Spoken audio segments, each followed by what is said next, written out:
As we were walking, he lived in the outskirts of Budapest. As we were walking, my mother said, I have a big surprise for you. You will have a new last name. My maiden name is Katz. That's a very, very Jewish name. My new name became Eva Nagy, and I'm teaching you a Hungarian word. Nagy in Hungarian means big. I'm not quite 8 yet. And she tells me, no, you really have to act like a big girl because your last name says it. And as we were walking there, she was practicing my grandmother's name and different names. We arrived to this man's place and he let us in. The next day was beautiful. It was in September. It was hot like today. My mother got dressed very nice. She put heels on and she dressed me up too. And she took me to school to enroll me under my fictitious name. My birthday is end of November. I never attended school before the war. And they accepted me under my fictitious name. And then she even found a new place where we could stay. But she decided to go back for the few belongings we had. And as we were ready to knock on this man's place, from the side, 2 Hungarian policemen stepped out. They knew our real name. We were arrested, first taken to a police station. Then we were transported to a huge brick factory. The brick factory was like a holding place.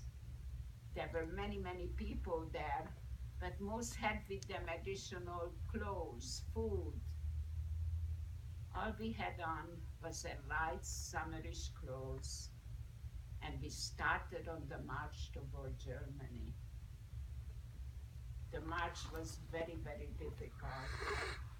Every so often they took the young children and they put them on those horse-drawn wagons.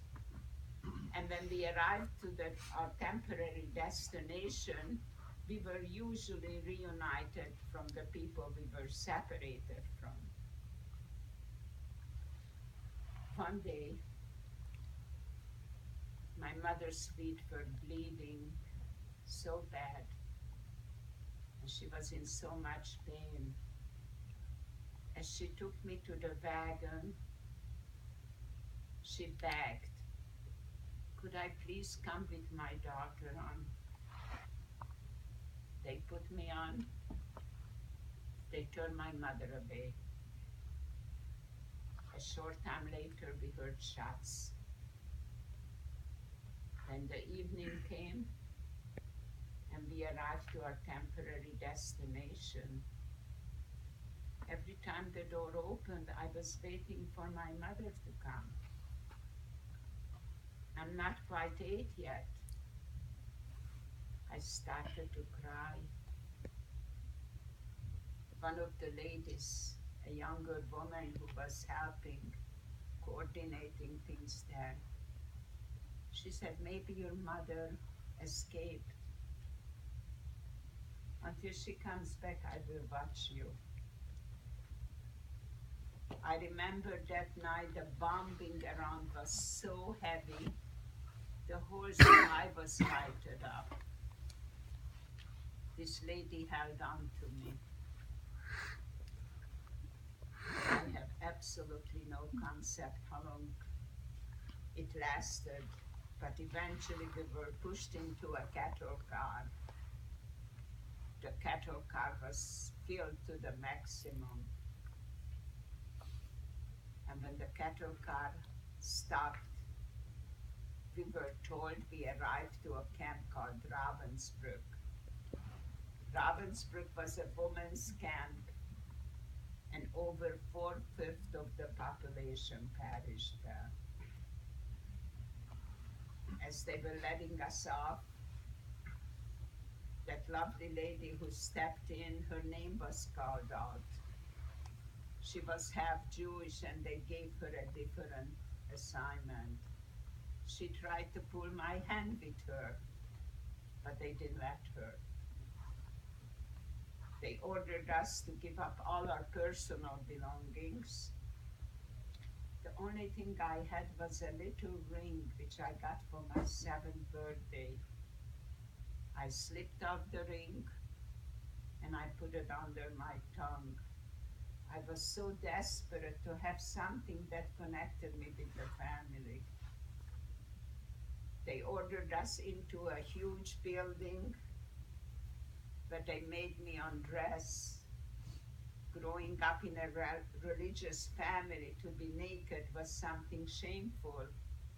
I put my hand in front of me, and as this woman hit my hand with a whip, and I dropped it very quickly. They shaved my hair. They sprayed me with disinfectant. And then they gave me strange looking clothes which were much, much too big on me. They were like pajama with stripes. And the shoes were falling off my feet, wooden shoes. And they ordered us out of the building. I stood in the corner. An older lady noticed me there. And she said, "Young girl, how come you don't go to your barrack?" I said, "I don't belong to anyone." She said, "From now on, you belong to me, and you can call me Tanti." Tanti means like an aunt, because you look just like one of my nieces. She and I ended up in a barrack, which had wooden beds, bunk beds. There were no mattresses, no covers, no pillows. We held on to each other for warmth.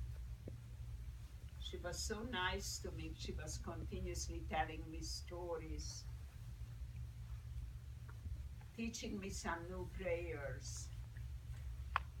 And one night as we went to sleep, I woke up and I heard the baby cry.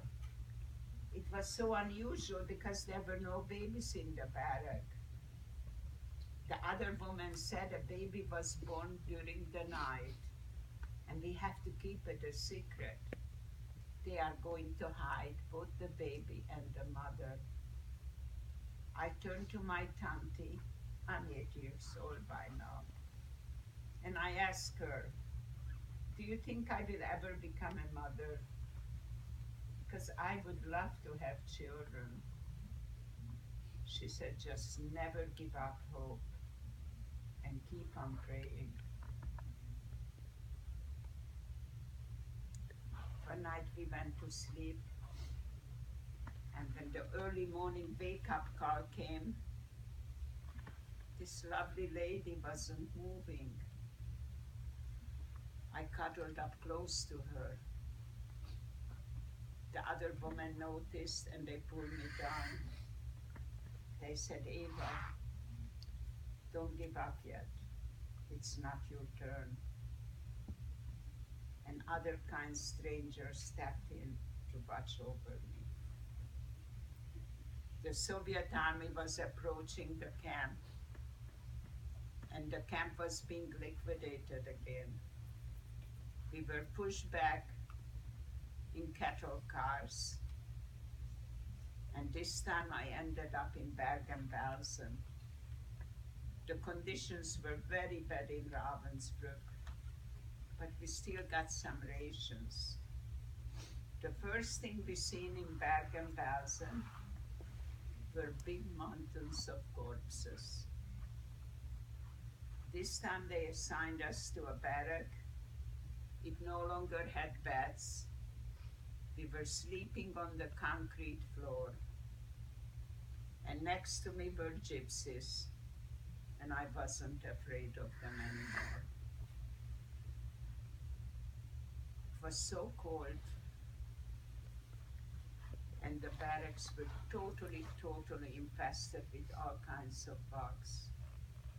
I have very light skin, And if there is a bug, it usually finds me. And if I could find somewhere I could roll my head against, it was such a relief because I was continuously being bitten. Our routine was basically to walk around the campground. And one day, as we were walking around, one of the women noticed that behind the kitchen area there was a big pile of potato peels. And under the fence was a small opening. And she said, Eva, you are so small, we will push you under the fence. Bring us out some potato peels. Then I got a little scratched up, but I did bring out the potato peels. They grabbed it from me so quickly, I never had a chance to put a bite in my mouth. The same thing the second time. The third time they pushed me under, I sat there and ate some potato peels. Wise little 8-year-old. One day, my feet were hurting so bad. I was ready to leave the barrack. And as I am ready to go out, one of the women said, where do you think you are going? I said, look at, my feet is so badly swollen, it hurts so bad. I need somebody to take care of it. She ordered me to sit down. She lifted some garment and tore some off from it and bandaged my feet. She says, if you go into the so-called clinic, you will never come out.